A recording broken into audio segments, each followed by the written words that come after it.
Çka do thotë fjala shifa për shëndetin mendor dhe fizik të njeriut?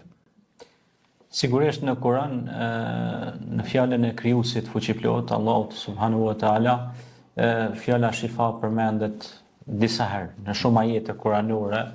Për shembull, një ndër ajetet kuranore që përmend për shembull ashtu: "Wa nunazzilu minal Qur'ani ma huwa shifaa'un wa rahmatun lil mu'minin wa la yazidu adh-dhalimina illa khasara." Dhe ne kemi zbritur këtë Kur'an që është shërim dhe udhëzim për besimtarët. Pastaj thot: "Wa idha maridtu fa huwa yashfin." Dhe kur të semurem, ai Allahu më shëron. Fjala shifa do të thotë shërim. Dhe në këtë rast Allahu është shëruesi dhe ai është mbrojtësi më i mirë i njerëzve. Ai është Ilahi nas, Maliki nas. Pra ai është që i kujdeset për njerëzit dhe është kujdestari i këtyre njerëzve